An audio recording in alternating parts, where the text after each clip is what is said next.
Hello student, स्वागत है आप सभी का आपके अपने यूट्यूब चैनल प्रिंसवुड एजुकेशन में। आज की इस क्लास में विद्यालय प्रबंधन एवं नेतृत्व का टॉपिक है शैक्षिक नेतृत्व के कार्य क्षेत्र एवं प्रकार। तो स्टार्ट करते हैं। पहले शैक्षिक नेतृत्व के कार्य क्षेत्र। किसी भी संगठन का कार्य संचालन करने के लिए नेतृत्व की आवश्यकता होती है। कोई भी कार्य का अगर हम संचालन करते हैं, कोई भी कार्य को हमें संचालित करना है तो उसके लिए नेतृत्व की आवश्यकता होती है। रेमसेयर तथा अन्य ने ओहियो विश्वविद्यालय के शिक्षा महाविद्यालय में शैक्षिक नेतृत्व के कार्यों के निम्न 9 क्षेत्रों को गिनाया है। देखिए, कोई भी संगठन का अगर हमें कार्य संचालित करना है तो उसके लिए नेतृत्व की आवश्यकता होती है। रेमसेयर तथा अन्य ने ओहियो विश्वविद्यालय के शिक्षा महाविद्यालय में शैक्षिक नेतृत्व के कार्यों के निम्न 9 क्षेत्रों को गिनाया है। पहला है कार्यों के लिए उद्देश्यों को निश्चित करना।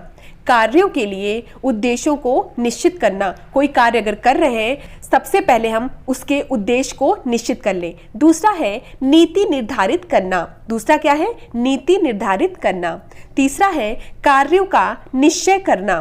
जो कार्य है उसको निश्चित कर लिया जाए, कार्यों का निश्चित करना। चौथा पॉइंट है प्रशासकीय कार्यों तथा उनके ढांचों में समन्वय करना।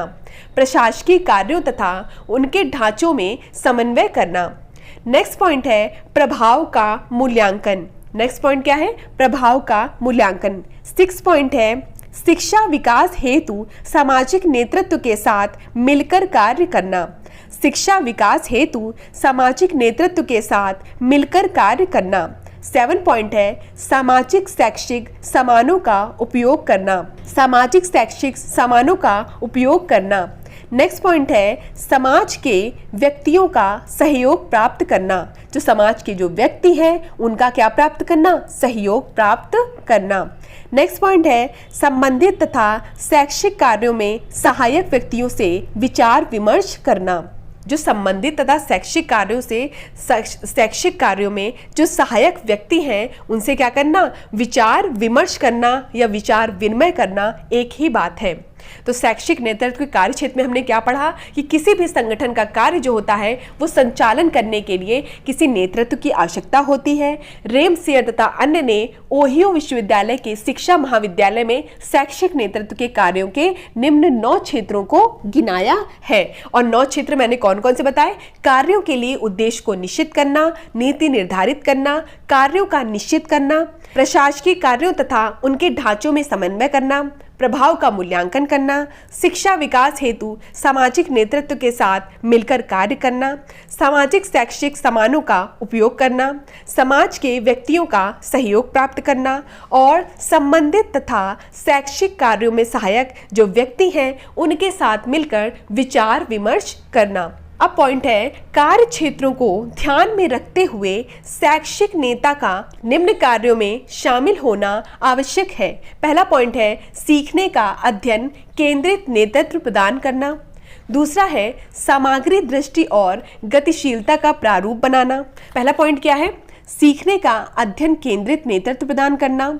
दूसरा है सामग्री दृष्टि और गतिशीलता का प्रारूप बनाना।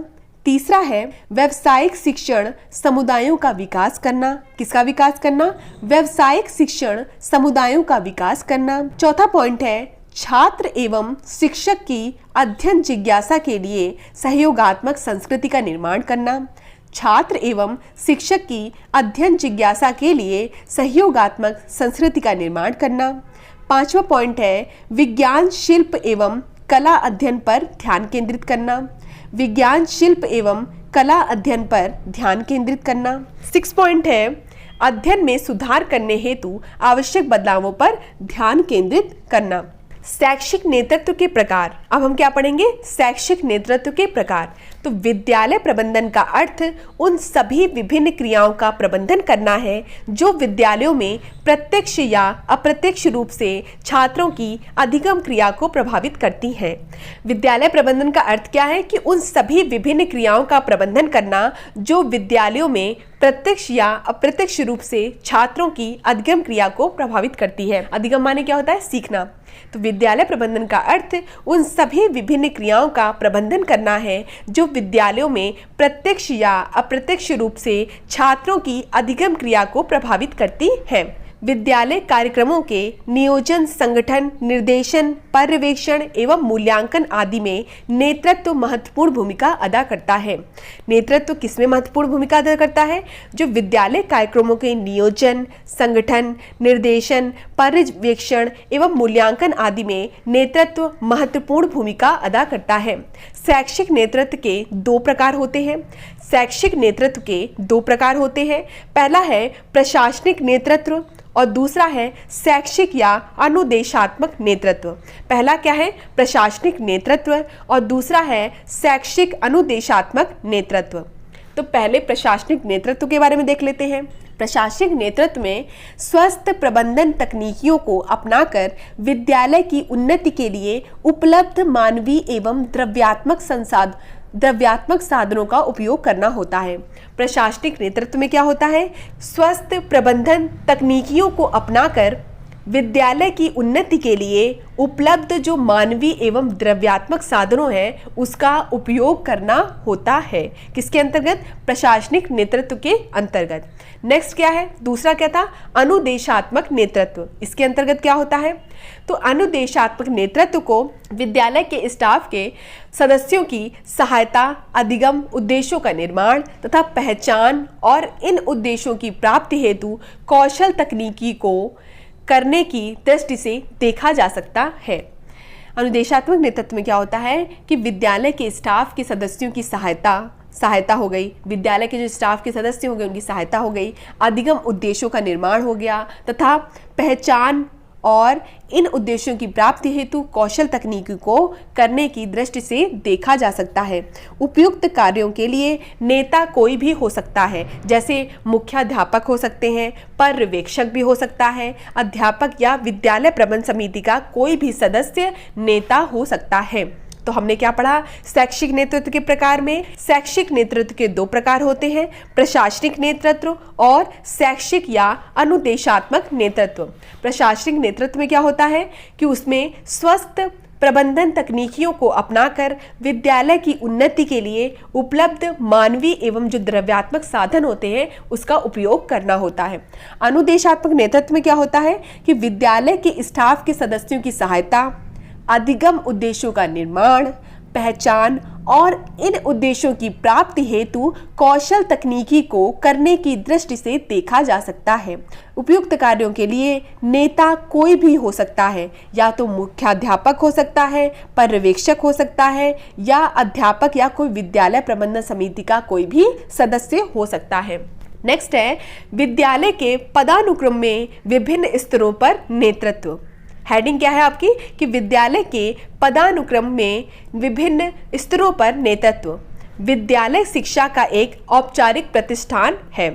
विद्यालय क्या है? शिक्षा का एक औपचारिक प्रतिष्ठान है और अनौपचारिक पूछा जाएगा तो परिवार हो जाएगा। ठीक है, विद्यालय शिक्षा का एक औपचारिक प्रतिष्ठान है जहां प्रत्येक छात्र एवं अध्यापक पूर्व निर्धारित उद्देश्यों की प्राप्ति हेतु परस्पर अन्योन्य क्रियाएं करते हैं।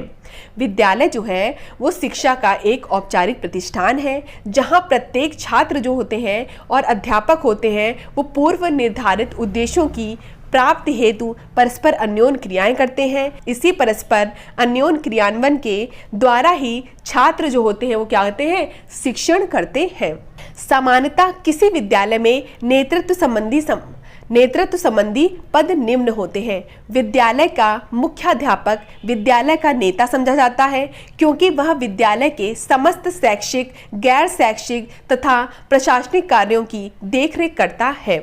विद्यालय का जो मुख्याध्यापक होता है वो क्या होता है? विद्यालय का नेता समझा जाता है क्योंकि वह विद्यालय के जो समस्त शैक्षिक होते हैं या गैर शैक्षिक तथा प्रशासनिक कार्यों को देखरेख करता है। तो सबसे पहले क्या आ जाएगा? प्रधानाचार्य बोल दें या मुख्याध्यापक बोल दें।